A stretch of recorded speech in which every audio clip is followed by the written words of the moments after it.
Upaya pemerintah memberi gelar pahlawan nasional kepada Presiden kedua Republik Indonesia, Soeharto, menuai penolakan, termasuk di kalangan aktivis reformasi.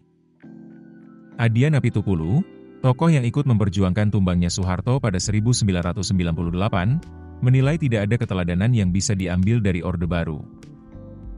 Baginya, tindakan dan kebijakan Soeharto memimpin Indonesia selama 32 tahun dengan cara otoriter tidak layak diberikan gelar pahlawan oleh negara. Menurut dia, pemberian gelar pahlawan karena ada hal-hal yang memang menjadi keteladanan. Baginya, Soeharto tidak memiliki kriteria itu. Ketika pembangunan disebut sebagai alasan pemberian gelar, Adian menolak klaim tersebut. Menurutnya siapapun pemimpin bisa melakukan itu, sehingga tidak ada hal yang luar biasa. Ia mencontohkan pelanggaran kebebasan pers dan hak petani. Banyak media dibredel, dan Soeharto tidak bisa dikatakan sebagai presiden yang demokratis. Organisasi jurnalis, buruh, dan pemuda dibatasi pada satu wadah tertentu, sementara sistem partai politik hanya dibatasi 2 partai ditambah golongan karya.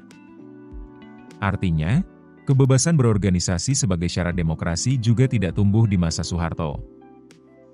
Ia juga menekankan catatan pelanggaran HAM yang luas selama rezim Soeharto, mulai dari peristiwa 1965, Petrus, Tanjung Priok, Talang Sari, dan lain-lain. Pelarangan jilbab dan pembatasan kebebasan lain pun menurutnya menjadi bukti bahwa tidak ada dasar kuat untuk menyematkan gelar pahlawan. Adian juga mengingatkan dampak kebijakan Soeharto terhadap lingkungan. Lahan pertanian di Bogor, Jawa Barat, dan Jawa Tengah diambil tanpa ganti rugi memadai. Kemudian sampai tahun 1995 atau 3 tahun sebelum jatuhnya Soeharto, ada sekitar 57 juta hektar hutan yang dijadikan HPH.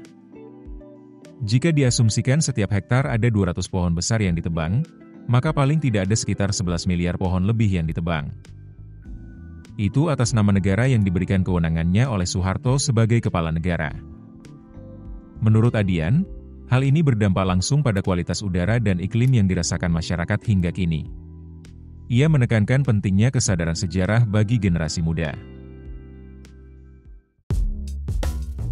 Keputusan bisnis terbaik datang dari data, bukan tebakan. Mudah berlangganan Business Insight dengan subscribe with Google.